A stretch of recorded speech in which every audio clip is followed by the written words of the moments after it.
الحمد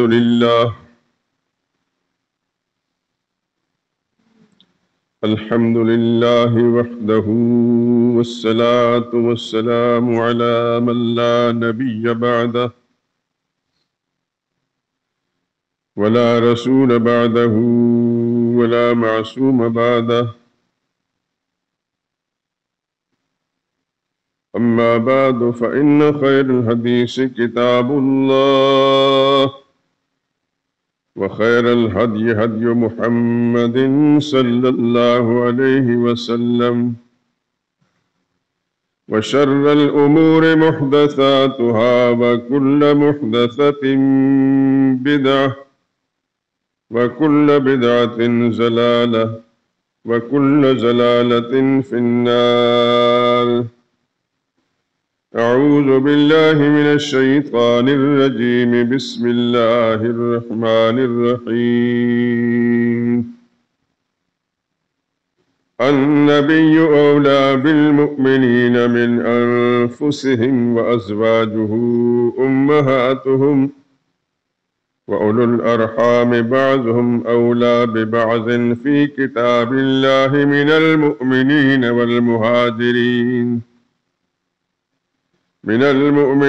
والمهاجرين إلا أن تفعلوا إلى أوليائكم معروفا كان ذلك في الكتاب مسطورا.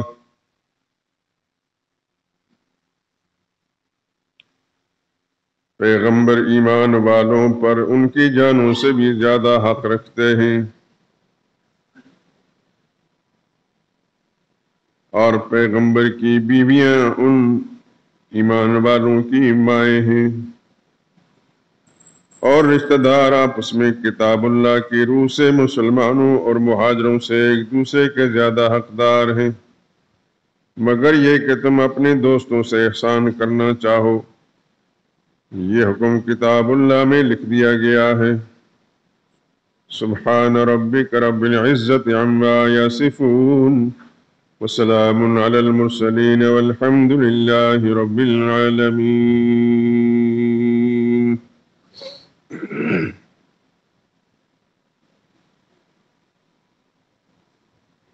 درود پاک پڑھنے. اللهم صل على محمد وعلى آل محمد كما صليت على إبراهيم وعلى آل إبراهيم إنك حميد مجيد. اللهم بارك على محمد وعلى آل محمد كما باركت على إبراهيم وعلى آل إبراهيم إنك حميد مجيد.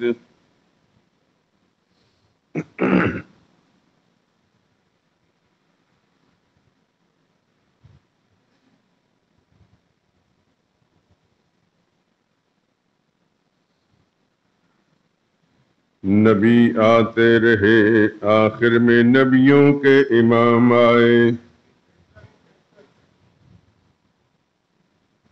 نبی آتے رہے آخر میں نبیوں کے امام آئے.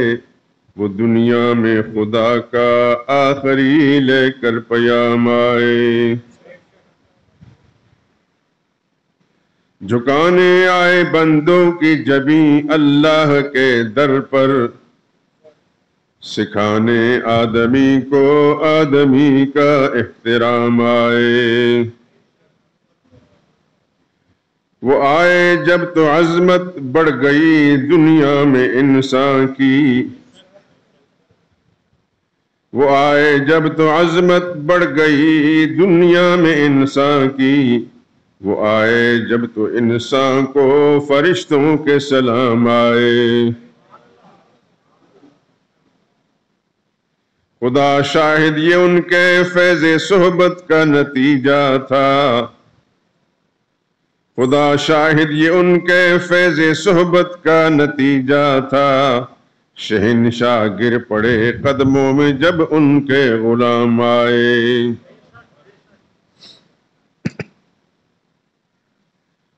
وہ آئے جب تو دنیا اس طرح سے جگمگا اٹھی، وہ آئے جب تو دنیا اس طرح سے جگمگا اٹھی، یہ خورشید درخشاں جس طرح بالائے بام آئے۔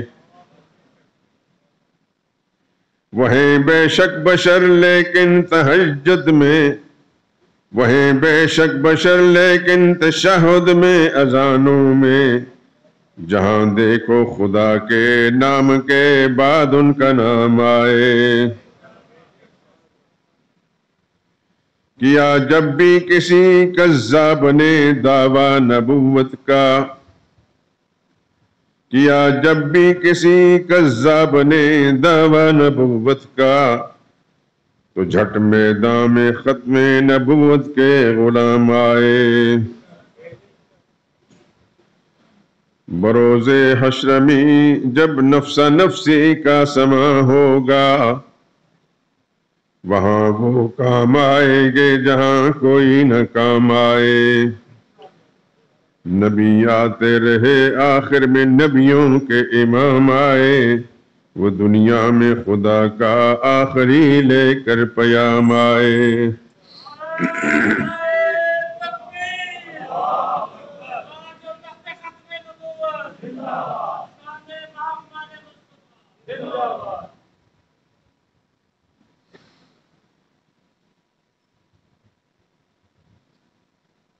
بزرگان محترم، برادران عزیز،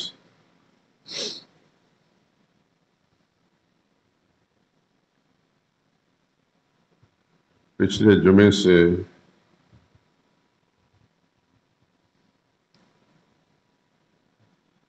جمعے کے بیان میں ایک ایسا مضمون شروع کیا گیا ہے جو میرے خیال میں اب تک آپ نے کہیں اور نہیں سنا ہوگا، نہ ہی کوئی اس کو بیان کرتا ہے، نہ اس پر اتنی محنت کرتا ہے۔ اس پر بہت محنت کی ہے میں نے، ایک ایک لفظ تلاش کرنے اور اس کا مدعا اور محل معلوم کرنے کے لیے مجھے بہت ورکردانی کرنی پڑی۔ میں اس لیے کہہ رہا ہوں کہ آپ کے لیے یقیناً انوکھا ہوگا، انوکھا تو ہے لیکن بہت مفید بھی ہے۔ اللہ سے دعا کریں کہ اللہ میری اس محنت کو قبول کرے اور اللہ آپ کو سننے کو مفید اور برابر بنائے کہ آپ اپنے ذہنوں میں رکھ کر دوسروں کی رہنمائی کر سکیں۔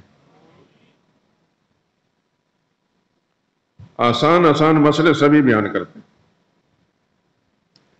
یہ بڑا مشکل مسئلہ ہے، سمندر کی ریت چھاننے کے برابر۔ یہ محاورہ جو ہے سمندر کی ریت چھاننا، یہ ویسے نہیں ہے، بہت مشکل کام جب انسان کو کرنا چاہتا ہے، خصوصاً علمی سطح پر، کتابی سطح پر، تو پھر اس جملے کا وہاں پر صحیح اطلاق ہوتا ہے۔ اس کائنات انسانی میں سب سے بڑے انسان اللہ تعالیٰ نے آدم کی اولاد میں محمد مصطفیٰ صلی اللہ علیہ وسلم کو بنایا اور بھیجا۔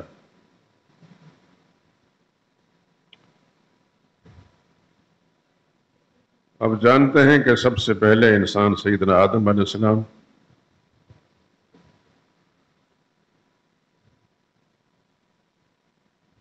اور آخری انسان کا کچھ پتہ نہیں۔ البتہ محمد مصطفیٰ صلی اللہ علیہ وسلم کا یہ ارشاد ذہن نشین فرما لیں، انا سید ولد آدم، میں آدم کی اولاد کا سردار بنا کر بھیجا گیا ہوں۔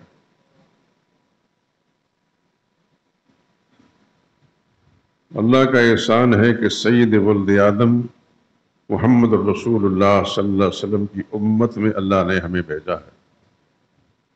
ہمیں اس دور میں پیدا کیا جب محمد مصطفیٰ صلی اللہ علیہ وسلم کی امت دنیا میں موجود ہے، رسول اللہ صلی اللہ علیہ وسلم کی تعلیمات کا ڈنکا بج رہا ہے۔ لیکن ہمارا مسلمانوں کی اکثریت کا حال یہ ہے کہ رسول اللہ صلی اللہ علیہ وسلم کی نام زیادہ زیادہ آپ کے والد گرامی اور والدہ مواجدہ سے آگے پھر ہمت نہیں ہوتی کہ رسول اللہ صلی اللہ علیہ وسلم کا سلسلہ نسب کیا ہے۔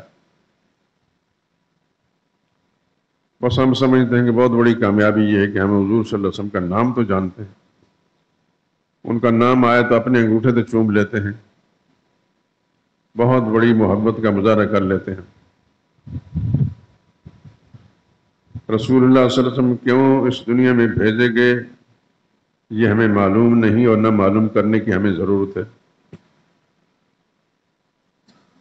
جب معلوم ہی نہیں تو پھر ہم اس کے مطابق زندگی کیسے گزاریں گے، یا دوسروں کی رہنمائی کیسے کریں گے؟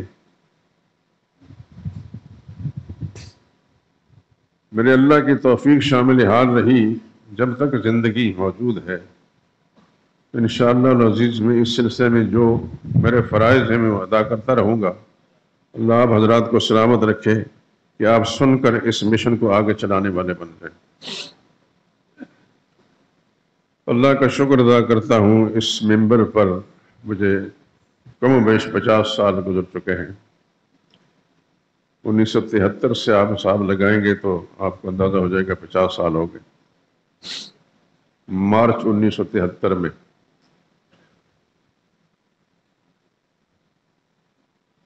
پھر اللہ کا احسان یہ ہے کہ اس کی توفیق سے اس ممبر پر بیٹھ کر کبھی میں نے کمزور مسئلہ بیان نہیں کیا۔ مجھے کسی کی پرواہ نہیں رہی کون خوش ہوتا ہے کون ناراض۔ اس تفصیل میں جانے کی ضرورت نہیں کہ کتنی ناراضگیاں میں نے مول لی ہیں، اس تفصیل میں جانے کی ضرورت نہیں کہ کتنے مجھ پر کیس بنے ہیں۔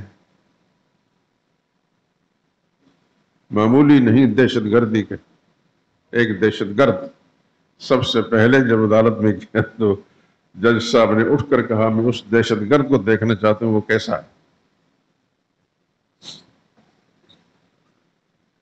باقی تفصیلات کو چھوڑیں۔ تیسری پیشی پر انہوں نے بآواز بلند مجھے کہا مولانا میں آپ کو باعزت بری کرتا ہوں۔ الحمدللہ العظیم۔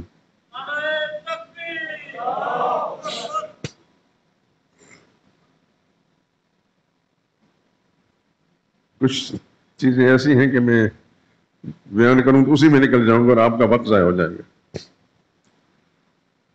ایک جج صاحب نے مجھے دیکھ کر مسکرائے میری طرف، کہنے لگے مولانا ذرا ہاتھ ہلکا رکھا کر۔ میں نے کہا میں تو بہت ہی ہلکا سا آدمی ہوں، ہاتھ کیا ہلکا رکھوں گا۔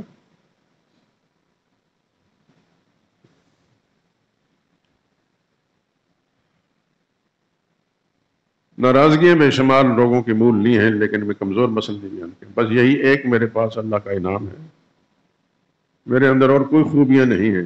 اعمال میں خرابیاں ہیں، اخلاق میں خرابیاں ہیں، لیکن دین کا مسئلہ جو ہے میں نے صحیح بیان کیا ہے، اس کے اندر ڈنڈے نہیں ماری۔ خدا کے سامنے یہی پیش کر سکتا ہوں، اور انشاءاللہ اس مسجد در و دیوار اور آپ حضرات کا وجود اور آپ کے کان میرے حق میں گواہی دیں گے۔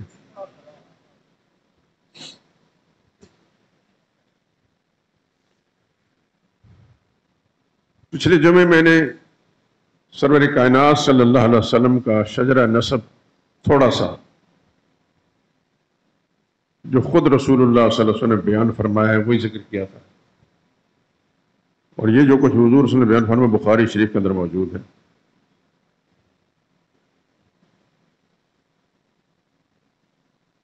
استحضار کے طور پر پھر ذکر کر دیتا ہوں، پھر آگے بات چلاتا ہوں۔ محمد رسول اللہ صلی اللہ علیہ وسلم بن عبداللہ بن عبد المطلب بن ہاشم بن عبد مناف بن قصی بن کلاب بن مرہ بن کعب بن لوی بن غالب بن فہر بن مالک بن نظر بن کنانہ بن خزیمہ بن مدرکہ بن الیاس بن مزر بن نزار بن معد بن عدنان۔ یہ 21 سلسلے ہیں بخاری شریف کے اندر۔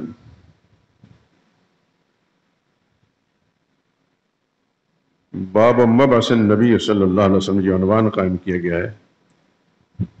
بخاری شریف کی جلد اول کے 543 صفحے پر یہ موجود ہے۔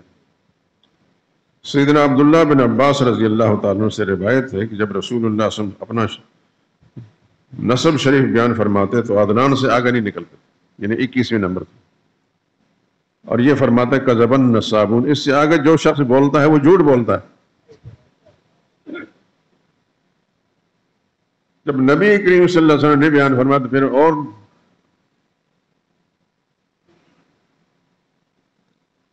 آپ اپنے دور کے اندر بہت سارے جبہ و دستار والوں کو دیکھتے ہیں، انہوں نے رٹ رکھی ہوتی ہیں وہ ساری چیزیں، وہ کہتے ہیں ہم نے آدم علیہ السلام تک شجر نسب پہنچا دی۔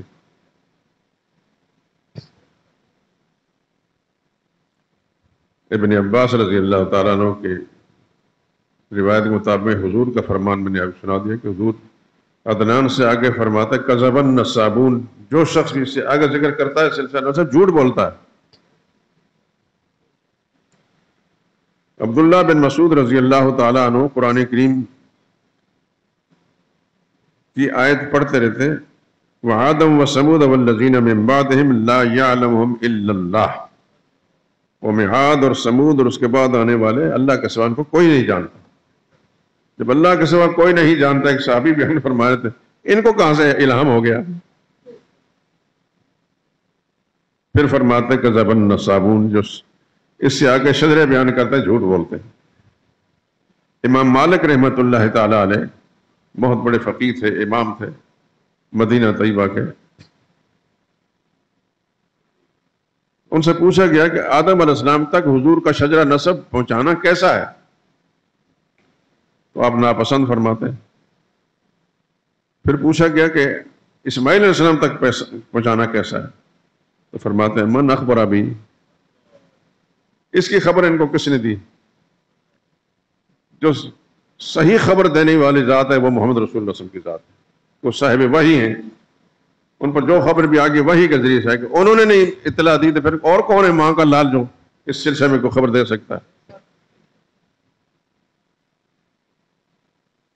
ایک بات تو یہ کہ حضور صلی اللہ علیہ وسلم کے شجرہ نسب عدنان سے آگے معلوم نہیں۔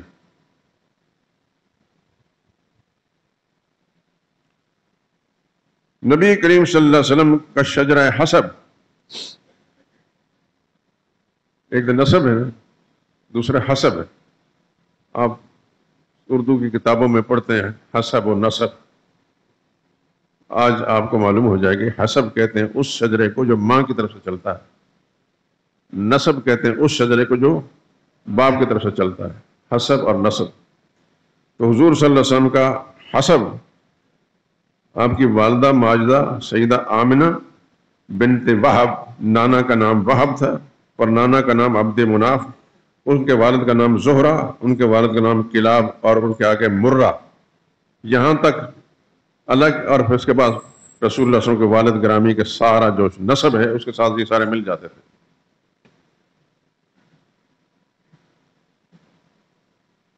جو پدری سلسلہ ہے اور مادری سلسلہ آگے جا کر مرہ سے آگے اکٹھے ہو جاتے تھے۔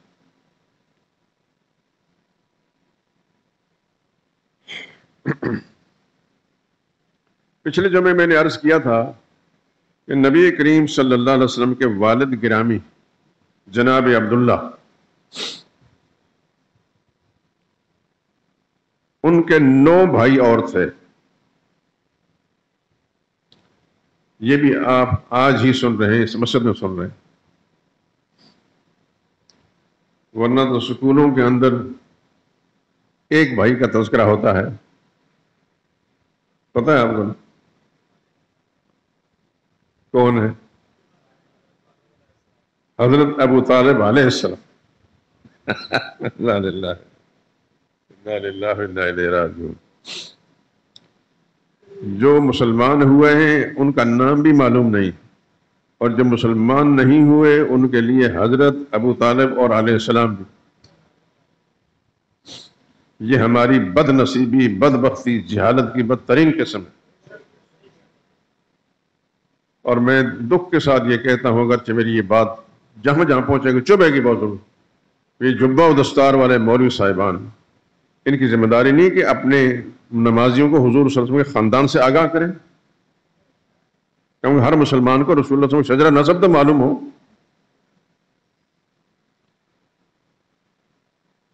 کچھ تو محنت کرتے روٹیوں کے لیے، اور روٹی خدا نے پیدا کیا، کتے کو بلی کھلا دے، جنگلی جانوروں کو کھلا دے، تمہیں بھی کھلائے گا بھائی۔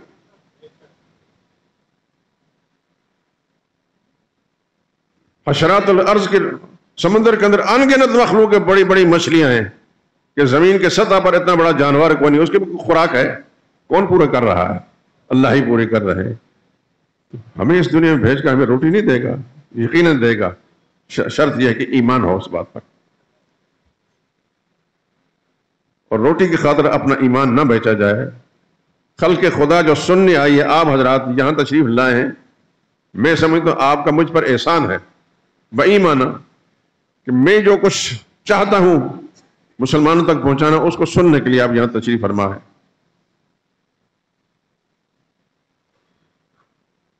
تو لوگ اپنا کام کاج چھوڑ کر، اپنا آرام چھوڑ کر، اپنے گھر بار چھوڑ کر جب مسجدوں میں جاتے ہیں تو ان اماموں کی ذمہ داری نہیں ہوتی کہ کم از کم عوام الناس تک خدا کے پیغمبر کا سارا شجرہ نسب بیان کر دی جائے، سنا دیا جائے، تاکہ ان کو پتہ چلے کہ آئندہ چل کر کوئی غلط بیانی بھی کرے تو مسلمان ٹوک سکے کہ یہ رسول اللہ صلی اللہ علیہ وسلم کا شجرہ نسب نہیں ہے۔ لیکن جب ہمیں خود ہی اپنے پیغمبر کے خاندان کا پتہ نہیں ہوگا تو جو چاہے گا ہمارے سامنے بیان کرے گا، ہم چپ کر کے سنتے رہیں گے، حیرانگی کے مجسمے بن کر اس کو دیکھتے رہیں گے۔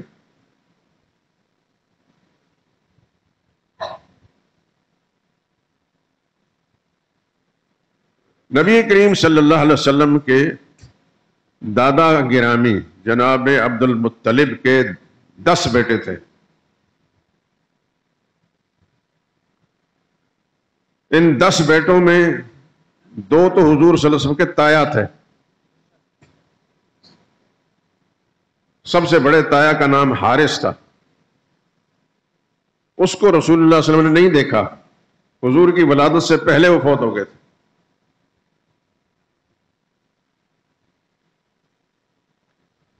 دوسرے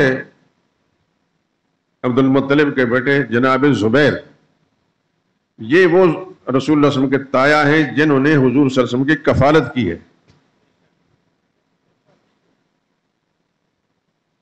اپنے والد جناب عبد المطلب کی وفات کے بعد خاندان کے بڑے یہ تھے، اور بڑے کاروباری تھے، آسودہ حال انسان تھے، اور یہ لیڈر ٹائپ انسان تھے۔ مختلف قبیلوں کے اندر جو قابل ترین لوگ ہوتے ہیں انہی کو سرداری اور سربراہی سونپی جاتی ہے۔ تو جناب عبد المطلب کے بڑے بیٹے تو فوت ہو گئے، دوسرے نمبر کے بیٹے جناب زبیر یہ جانشین تھے اپنے باپ کے، اور بیت اللہ کی ساری ذمہ داری بھی اور سارے خاندان کی ذمہ داری بھی اور قبائل کے ساتھ تعلق رشتہ جوڑنے کی ذمہ داری بھی انہی کی تھی۔ نام ذہن میں رکھیں، جناب زبیر بن عبد المطلب، اور یہ زبیر بن عبد المطلب ہی حضور صلی اللہ علیہ وسلم کے کفیل تھے۔ آپ کو پتا ہے کہ رسول اللہ صلی اللہ علیہ وسلم کی ولادت سے پہلے والد کا انتقال ہو گیا تھا، 6 سال کی عمر میں والدہ کا انتقال ہو گیا،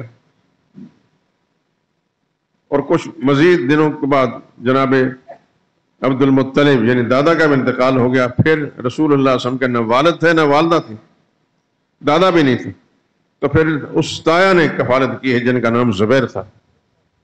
وہ آسودہ حال آدمی تھے، کاروباری تھے بہت بڑے، اور خاندان کے بڑے بھی تھے، اور قبیلوں کے اندر بھی ان کا بڑا نام تھا۔ میں نے اس پر ایک رسالہ بھی لکھا ہے، میں ویسے نہیں بول رہا، انشاءاللہ آپ دعا کریں کہ اس کو میں چھاپ دوں۔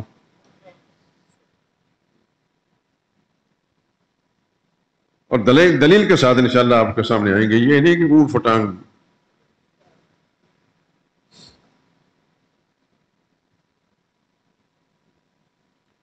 تو جناب زبیر بن عبد المطلب یہ رسول اللہ صلی اللہ علیہ وسلم کے کفیل تھے۔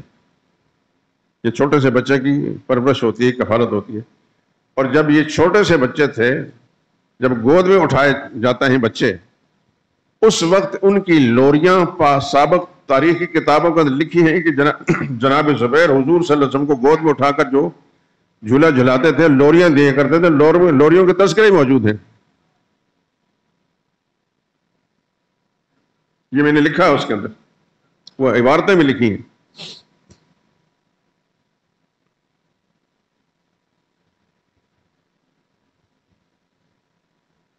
تو رسول اللہ صلی اللہ علیہ وسلم کے بڑے تایا تو پہلے فوت ہو گئے آپ کی ولادت سے ہی پہلے، دوسرے تایا وہ ہیں جنہوں نے رسول اللہ صلی اللہ علیہ وسلم کی کفالت کی ہے، یہ 2 ہو گئے۔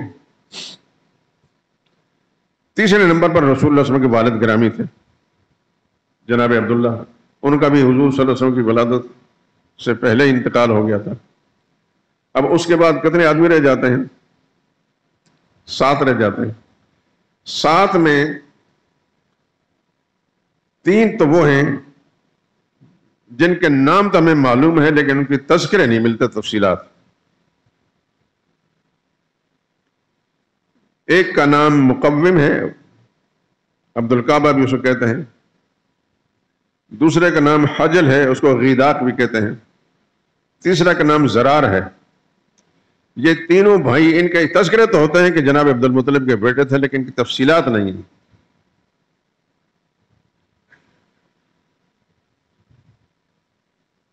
یہ کل کتنے ہو گئے؟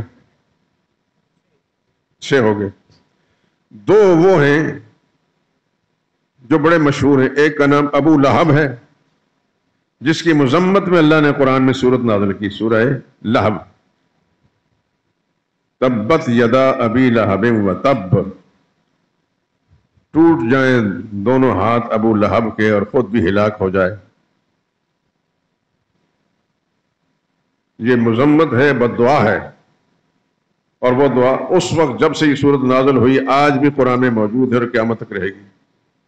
ہر مسلمان تلاوت کرتے وقت ابو لہب کے لیے بد دعا کرتا، حالانکہ یہ رسول اللہ صلی اللہ علیہ وسلم کے چچا تھے، جناب عبد المطلب کے بیٹے تھے، لیکن نبوت کے زمانے میں سخت ترین دشمن تھا یہ شخص حضور صلی اللہ علیہ وسلم۔ یہ وہ بد نصیب انسان ہے جس نے پتھر اٹھا کر سب سے پہلے حضور صلی اللہ علیہ وسلم پھینکا تھا۔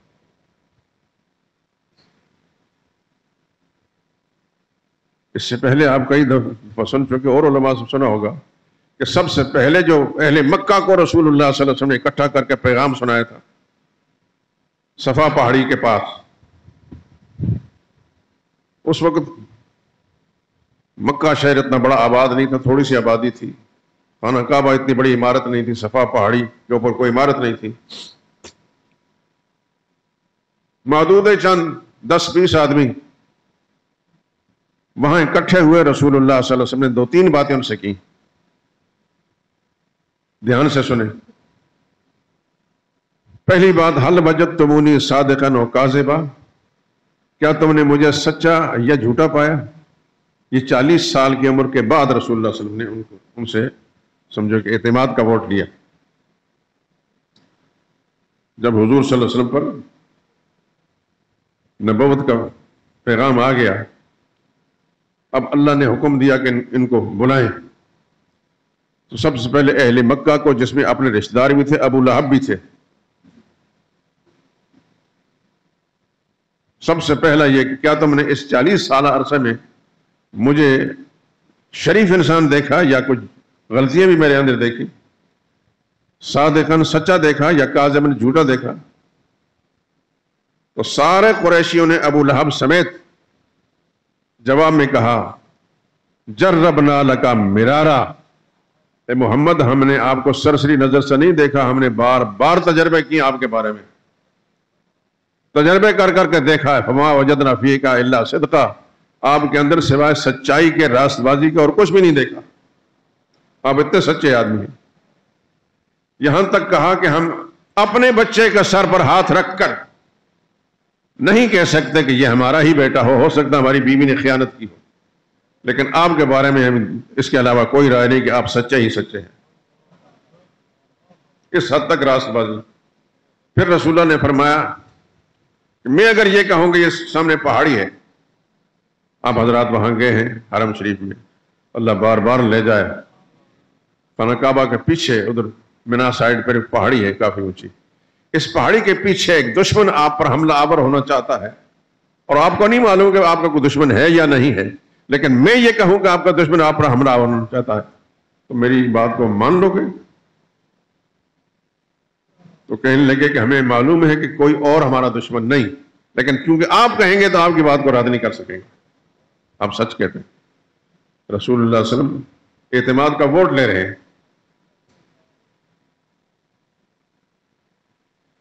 تو پھر حضور نے فرمایا،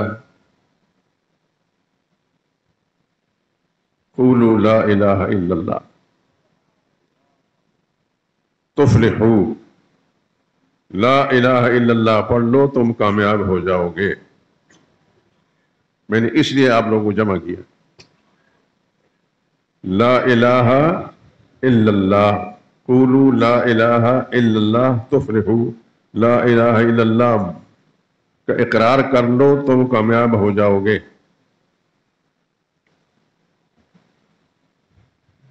ایک پل کے لیے میں آپ کی توجہ اس طرف مبذول کرانا چاہتا ہوں کہ لا الہ الا اللہ میں کیا ہے۔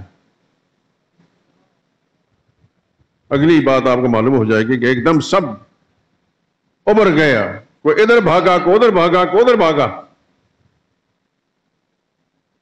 اور جو منہ میں آتا تھا وہ رسول اللہ صلی اللہ علیہ وسلم کے خلاف بولتے رہے۔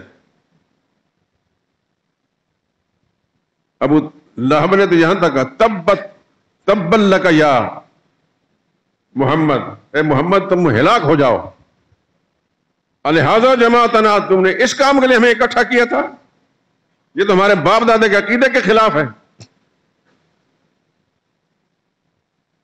قرآن کہتا ہے وَانْطَلَقَ الْمَلَأُ مِنْهُمْ، چودھری کوئی ادھر گیا، کوئی ادھر گیا، کوئی ادھر گیا، اَنِمْشُوا، جاؤ جاؤ چلو یہاں سے، وَاصْبِرُوا عَلَىٰ آلِهَتِكُمْ، اپنے خداؤں جو باپ دادے کے جو الہ تھے، خدا تھے، حاجت روا مشکل کشا تھے، ان پر جمے رہو۔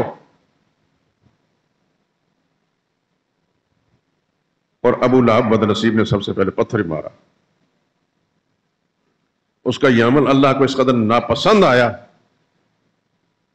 کہ اللہ نے نام لے کر اس کی مذمت میں قرآن میں سورت اتار دی اور قیامت تک رہے گی، حالانکہ حضور کا سگا چچا تھا۔ ابو لہب اس کا نام نہیں تھا، اس کا نام تھا عبد العزیٰ۔ ابو لہب اس لیے کہتے تھے کہ بڑا حسین و جمیل، خوبصورت، چمکتا چہرہ، لہب کہتے ہیں شعلے کو، وہ اس کے چہرے سے شعلے نکلتے تھے، لیکن اللہ تعالیٰ کو کسی حسن و جمال اور اس کی کالے چہرے کا فرق نہیں۔ ایمان ہو تو کالا چہرہ ابو بلال کا بھی اللہ کے نزدیک کتنا اعلیٰ ہے، اور ایمان نہ ہو تو ابو لہب کے لیے مذمت میں اللہ نے صورت نازل کر دی۔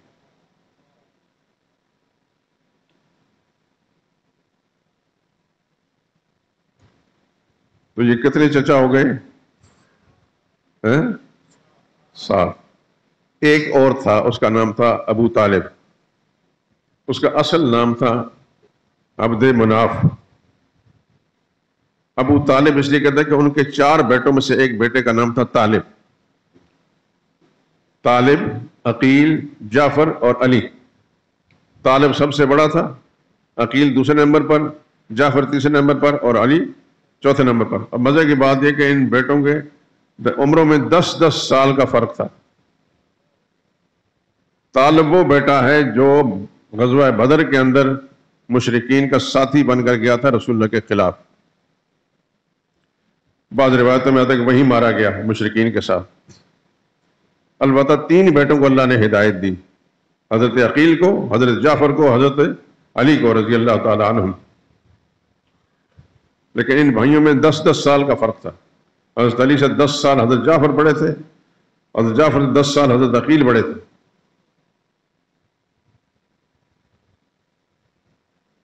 ان کے والد کا نام تھا ابو طالب، اصل نام تھا عبد مناف، لیکن بڑے بیٹے کی نسبت سے ابو طالب کہلاتے تھے۔ انہوں نے رسول اللہ صلی اللہ علیہ وسلم کی برملا مخالفت نہیں کی، کبھی کوئی حضور صلی اللہ علیہ وسلم کو برا بلا کہا ہو، ایسی کوئی بات نہیں منقول نہیں۔ البتہ حضور صلی اللہ علیہ وسلم پر ایمان نہیں لائے۔ یہ جو مشہور ہے کہ ابو طالب نے حضور کی کفالت کی، یہ بالکل جھوٹ ہے، اس کو ذہن نشین فرما لیں۔ جھوٹ اس لیے ہے کہ ابو طالب بڑا قلیل المال اور کثیر العیال آدمی تھا، چونکہ معذور تھا، ایک ٹانگ سے لنگڑا تھا۔ قدیم تاریخی کتابوں کے اندر العرجان الاشراف لکھا ہے، اس میں ابو طالب کا نام سب سے پہلے۔ عرجان کہتے ہیں لنگڑوں کو۔ تو اپنی لنگڑاہٹ کا سب سے دور دراز کا سفر نہیں کر سکتے تھے، وہیں مقامی طور پر کچھ چھوٹی موٹی چیزیں بیچتے تھے اور اسے گزارا چلاتے تھے۔ بچے زیادہ تھے، مال کم تھا۔ اس لیے کہ میں نے کہا قلیل المال اور کثیر العیال. تاریخ کتابوں میں لکھا ہے کہ سیدنا علی رضی اللہ تعالیٰ فرماتے ہیں کہ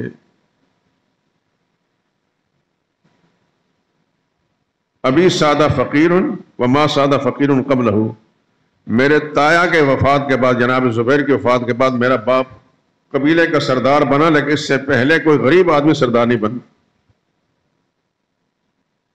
پھر حضرت علی رضی اللہ تعالیٰ عنہ سے یہ منقول ہے، کہتے ہیں کہ ہم سب گھر کے افراد جب کھانا کھاتے تھے تو کسی کا پیٹ نہیں بھرتا تھا، البتہ جب محمد مصطفیٰ صلی اللہ علیہ وسلم تشریف لاتے وہ ہمارے ساتھ مل کر کھاتے تھے، ہم سب سیر ہو جاتے.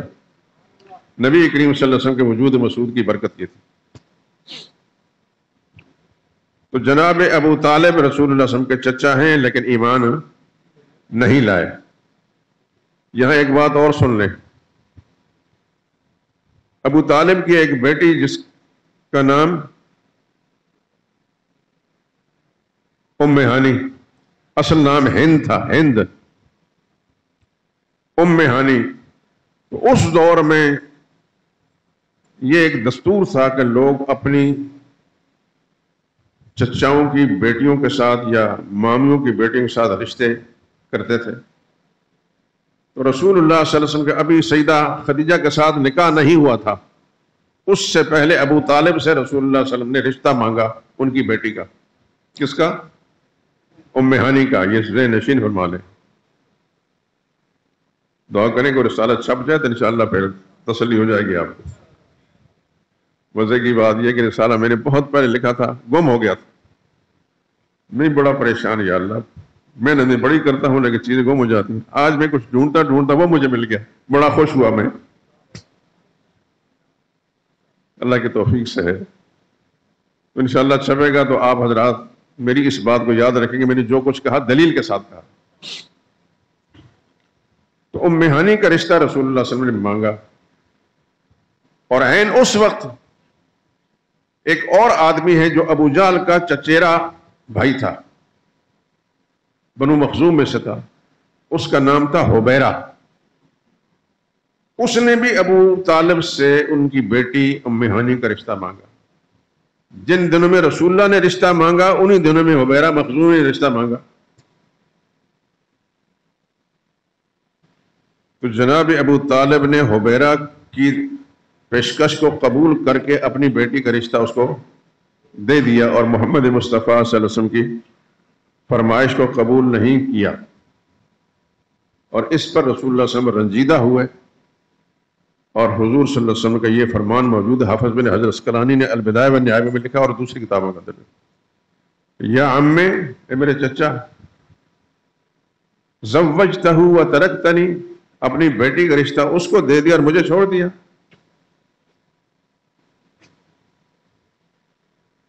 ابو طالب کا جواب سنیں. اس نے کہا میرے بھتیجے، انا ساہرنا الیہم، ہم ان کے ساتھ رشتے ناطے پہلے سے کرتے چلے آئے ہیں. والکریم یکافئ الکریم، اور مہذب اور شریف لوگوں کے رشتے شریفوں کے ساتھ ہوتے رہتے ہیں. قصہ مختصر کہ ابو طالب نے اپنی بیٹی کا رشتہ نہیں دیا.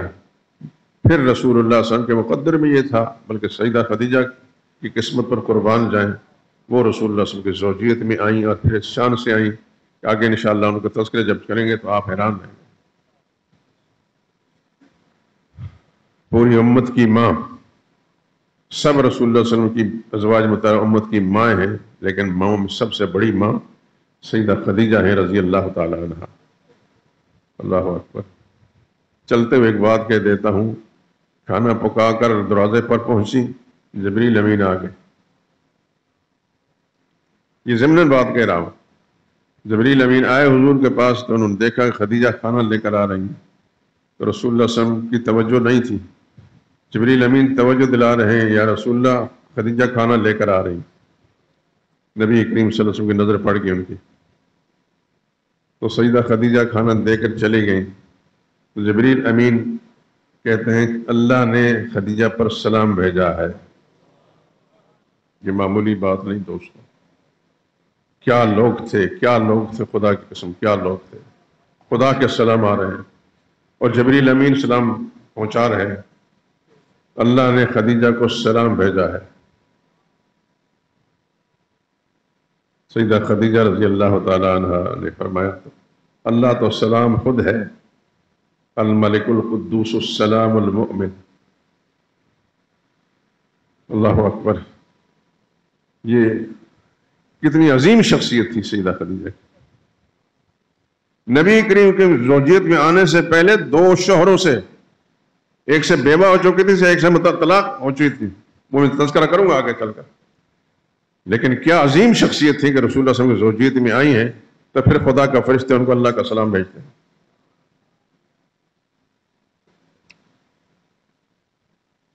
تو ام ہانی کا رشتہ تو نہ ہوا، اس کے باپ نے دیا نہیں، تو سیدہ خدیجہ رضی اللہ تعالیٰ عنہ بعد میں حضور کی زوجیت میں آ گئی۔ تفصیلات آگے چل کر آئیں گی۔ تو کتنے چچاؤں کا ذکر ہو گیا جی؟ 8 کا ذکر ہو گیا۔ 2 خوش نصیب چچا ہیں، 2 چچا خوش نصیب ہیں، خدا کی کروڑہا رحمتیں نازل ہوں، اللہ کی رضا ان کو حاصل ہو، رضی اللہ تعالی عنہما۔ ایک ہیں سیدنا حمزہ سید الشہداء، شیر خدا اور شیر رسول۔ سیدنا حمزہ کے بارے میں حضور نے خود فرمایا، سن لیں اچھی طرح اور یاد رکھیں، دل کی تختی پر لکھ لیں۔ مستدرک حاکم حدیث کی ایک بڑی کتاب ہے، بخاری کے طرز پر روایت اس کا موجود ہے، اس میں حضور کا فرمان موجود ہے، اسد اللہ و اسد رسول ہی، یہ اللہ کے بھی شیر ہیں، شیر خدا بھی ہیں اور شیر رسول بھی ہیں۔ کس کے بارے میں کہا؟ سیدنا حمزہ کے بارے میں۔ نبی کی زبان سے شیر خدا کس کو نکلا؟ سیدنا حمزہ رضی اللہ تعالیٰ، جو حضور کے چچا تھے، اور شیر خدا علی شیر رسول بھی فرمایا، اسد اللہ و اسد رسول ہی۔ یہ صاحب ایمان ہیں۔ اور دوسرے چچا ہیں سیدنا عباس رضی اللہ تعالیٰ عنہ۔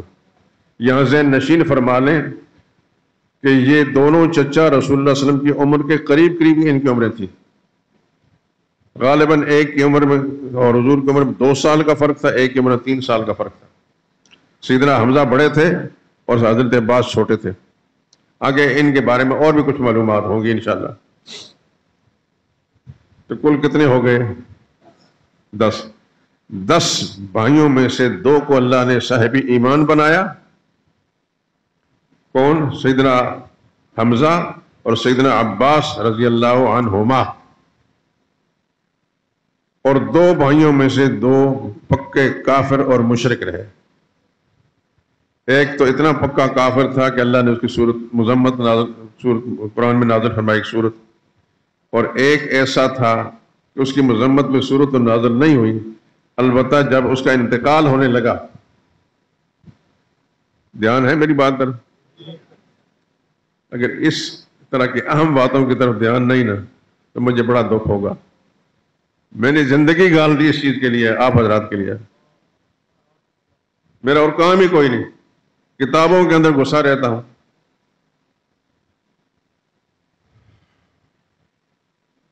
دوسرا چچا جس کا نام عبد بن عوف تھا، ابو طالب کے نام سے مشہور، جب اس کا انتقال ہونے لگا تو رسول اللہ صلی اللہ علیہ وسلم اس کے پاس گئے۔ کس کے پاس؟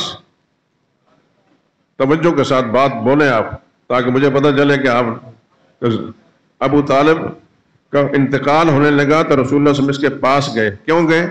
کہ حضور کو پتا تھا کہ یہ سے پہلے تو کلمہ نہیں پڑھا، اب شاید کلمہ پڑھ لیں۔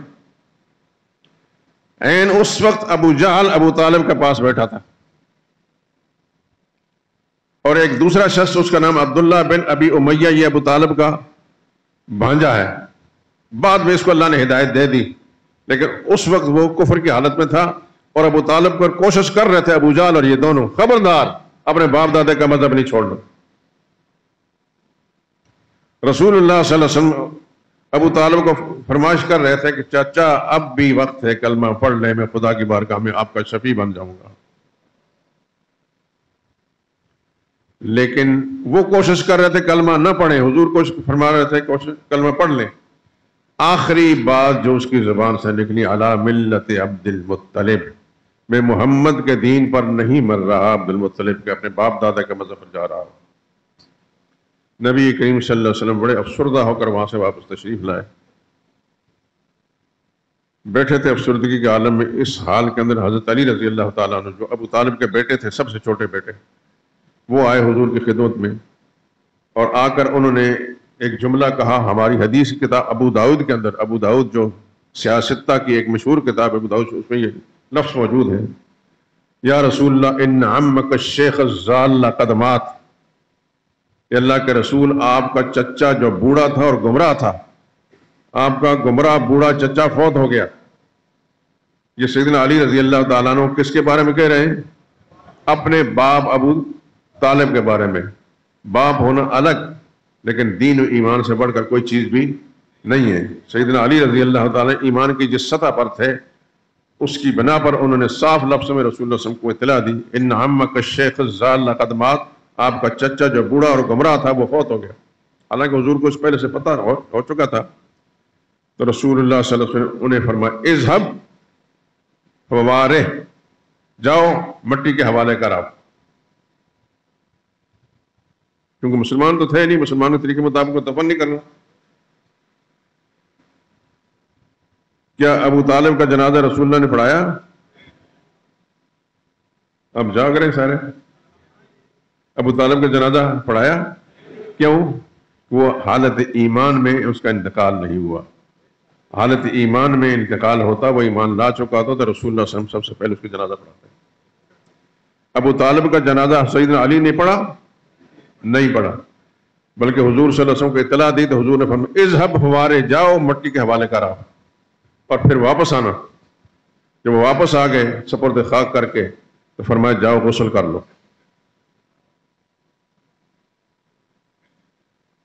یہ وہ حقائق ہیں میں آپ کو بتا رہا ہوں دوستو۔ بہت سارے میری طرح کے جبہ و دستار والے، نہ تو ان کو پتہ ہے، نہ انہوں نے کوشش کی ہے، نہ وہ ہمت کرتے ہیں یہ بات کہنے کی۔ ابو طالب کی یہی خوبی ہے کہ اس نے اپنی زندگی میں رسول اللہ صلی اللہ علیہ وسلم کو برا بھلا نہیں کہا، جسمانی تکلیف نہیں پہنچائی۔ ابو طالب کے مقابلے میں ابو لہب بدبخت نے رسول اللہ صلی اللہ علیہ وسلم کو تکلیف پہنچائی، پتھر مارا۔ بلکہ ایک اور بات بھی ساتھ ہی ذکر کر دوں، ابو لہب کے 3 بیٹے تھے۔ ایک کا نام تھا عتبہ، دوسرے کا نام تھا عتیبہ، تیسرے کا نام تھا معتب۔ عتبہ اور عتیبہ کو رسول اللہ نے اپنی بیٹیوں کا رشتے دیے تھے۔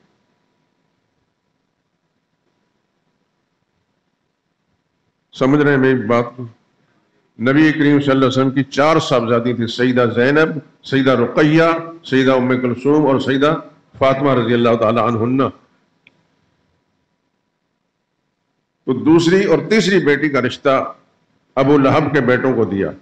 دوسری بیٹی سیدہ رقیہ اور تیسری سیدہ ام کلثوم، ان دونوں بہنوں کا رشتہ ان دونوں بھائیوں کو دیا ابو لہب کے 2 بیٹوں کو۔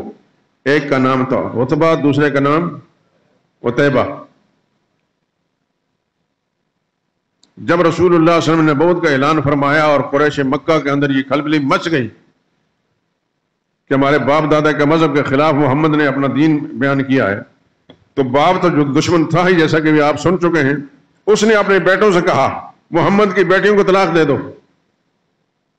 وہ یہ انتقام لے سکتا تھا، چنانچہ ان دونوں نے طلاق دے دی رسول اللہ صلی اللہ علیہ وسلم کی صاحبزادیوں کو۔ اور جو عتیبہ تھا وہ ایسا بدبخت تھا کہ اس نے رسول اللہ صلی اللہ علیہ وسلم کا کرتا مبارک پھاڑ دیا اور آپ کے چہرے پر تھوکا بھی۔ اور اس وقت رسول اللہ کی زبان مبارک سے ایک جملہ لگا، اللہم سلط علیہ کلبا من کلابک، یا اللہ اپنے درندوں میں سے کوئی درندہ اس پر مسلط کر دے۔ نبی کریم کی یہ بددعا ایسی ہوئی کہ ایک تجارتی سفر کے اندر جنگل سے ایک درندہ نکلا، شیر، اسے چیر پھاڑ کر اس کے ٹکڑے ٹکڑے کر دیا۔ خدا کے پیغمبر کی بددعا کے ایسے اثرات سامنے آئے۔ عتبہ بعد میں مسلمان ہو گیا اور جو معتب تھا وہ مسلمان ہو گیا۔ ابو طالب کے 2 بیٹے مسلمان، ابو لہب کے 2 بیٹے مسلمان ہوئے، عتبہ اور معتب۔ عتیبہ نہیں، عتیبہ کو تو درندے نے چیر پھاڑ کھایا تھا.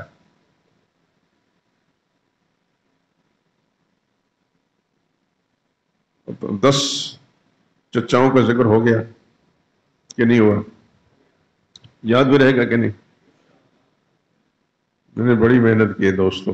میرے لیے دعا بھی کریں کہ مجھے اللہ تعالیٰ صحت دے. ہمارے ذات بعض اوقات ریکارڈ میں بیٹھ کر لکھتا ہوں، بعض اوقات ایک صفحہ پورا نہیں لکھتا کہ طبیعت خراب ہو جاتی، چھوڑ کر آ جاتا. اس قدر. لیکن بہرحال آپ حضرات اگر صدق کے دل سے دعا کریں گے تو میرا رب ضرور میری مدد کرے گا. یہ دعا کریں کہ خدا مجھے دین کے کام کے اندر لگا رہنے کی توفیق دے، اور جتنا بھی اللہ نے میرے لیے زندگی لکھی ہے اس میں خدا دین کی خدمت کرنے کی توفیق دے. پھر اور کوئی زندگی کا مشن نہیں ہے میرے دوست. تو آج میں نے رسول اللہ صلی اللہ علیہ وسلم کے 10 چچاؤں کا تھوڑا سا تعارف آپ کرا دیا، اور ضمناً یہ بات بھی آ گئی کہ رسول اللہ صلی اللہ علیہ وسلم کی کفالت ابو طالب نے نہیں کی، جناب زبیر بن عبد المطلب نے کی ہے. اس پر میں نے رسالہ میں لکھا ہے، انشاءاللہ العزیز آپ تک پہنچ جائے گا اور آپ کا صحیح صورتحال معلوم ہو جائے گا. اب آخر میں آپ حضرات سے ایک گزارش ہے، آپ خود اس ملک کے باسی ہیں، جس ملک کے اندر آج وہاں کے باشندوں پر زندگی کا نظام تنگ کر دیا گیا ہے.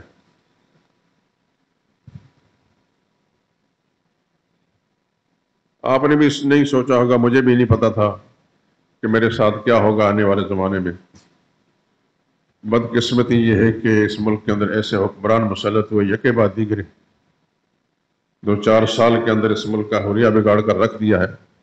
پوری دنیا کے اندر ایسی بری صورتحال نہیں ہے جو پاکستان کی ہے، جس کا تذکرہ کرنا بھی ذہن میں اذیت پیدا کرنے کے مترادف ہے. مختصر بات یہ کرنی ہے کہ ہماری یہ مسجد، آپ کی یہ مسجد بہت خوبصورت مسجد ہے الحمدللہ العظیم. اس کا پوری دنیا میں نام ہے. یہ میں بتا دوں آپ کو، پوری دنیا میں نام. میرے ایک عزیز نیو یارک ایئرپورٹ سے نکل کر جا رہے تھے، پیچھے سے ایک آدمی نے آواز دی، قاضی صاحب. مڑ کے انہوں نے دیکھا، وہ جو میرے عزیز ہیں، میرے خالہ زاد بھی ہیں، چچا زاد بھی ہیں، عالم ہیں، میرے ساتھ ان کا حلیہ ملتا جلتا ہے. وہ بھاگ کر وہ ہمارے جو مسلمان بھائی تھا وہ اس کے پاس پہنچا تو چہرہ دیکھا تو اس نے کہا آپ قاضی صاحب نہیں ہیں؟ اس نے انجان ہو کر کہنے کون سا قاضی صاحب؟ کہنے لگے مسجد شہداء والے. پھر کہنے لگے وہ میرے بھائی ہیں، میرے بڑے بھائی ہیں. خیر الحمدللہ پوری دنیا میں اس مسجد کا نام ہے. لیکن یہ بھی ایک بات ہے دوستو، کوئی مانے یا نہ مانے، اس مسجد کے اندر جو کچھ بھی اللہ کی توفیق سے میں نے کہا ہے اس کی بھی مثال بہت کم ملے گی انشاءاللہ العزیز. میں نے خدا کی توحید کا مسئلہ جس انداز سے بیان کیا ہے، میرے پاس پورے ملک کے علماء آتے ہیں، ان تک یہ خبریں پہنچتی رہتی ہیں، بتاتے ہیں کہ ہم آپ پر فخر کرتے ہیں کہ آپ نے جس طرح خدا کی توحید کا مسئلہ بیان کیا اس طرح ہم نہیں بیان کر سکے. یہ اللہ کی توفیق ہے، میرا کوئی کمال نہیں. تو آپ کی یہ مسجد جو ہے بڑی نامی گرامی مسجد ہے، اور جس حد تک ممکن ہوتا ہے اس کے اندر سہولتیں بھی آپ کو فراہم کی گئی. لیکن اس ظالم حکومت کے غلط فیصلوں کے نتیجے میں جس طرح آپ متاثر ہوئے ہیں، پوری قوم متاثر ہوئے، یہ مسجد متاثر ہوئے، اس کا حالیہ جو بل ہے 12,65,000 روپے. نہ یہاں کوئی فیکٹریاں چلتی ہیں نہ کچھ، لیکن ظالم نے ظلم کے فیصلے کیے ہیں. اللہ ان کو ہدایت دے، ہم ان کے لیے ہدایت کی دعا کر سکتے ہیں. اگر علم الہی میں ان کے لیے ہدایت نہیں تو خدا ان کے شر سے اس ملک کو پاک کر دے. بہرحال آپ حضرات سے گزارش کرنے کا مقصد یہ ہے کہ آپ کی اپنی مسجد ہے، اس مسجد کو سنبھالنے کی کوشش کریں. جس حد تک بھی اللہ پاک نے آپ کو توفیق دی ہے، اور یقیناً میں بطور تحدیث نعمت نہ کہتا ہوں کہ میرے مسجد کا نمازی الحمدللہ ان کو وہ خوبیاں خدا نے دی ہیں جو کم کسی مسجد والوں کو. کیونکہ دیگر مدارس کے لیے میں جب اعلان کرتا ہوں تو آپ بڑے خاطر خواہ ان کے ساتھ تعاون کرتے ہیں. خدا آپ کا تعاون کو قبول فرمائے. اپنی مسجد کے ساتھ تعاون کریں تاکہ مسجد کا جو نظام جو ہے صحیح طریقے سے چلتا رہے.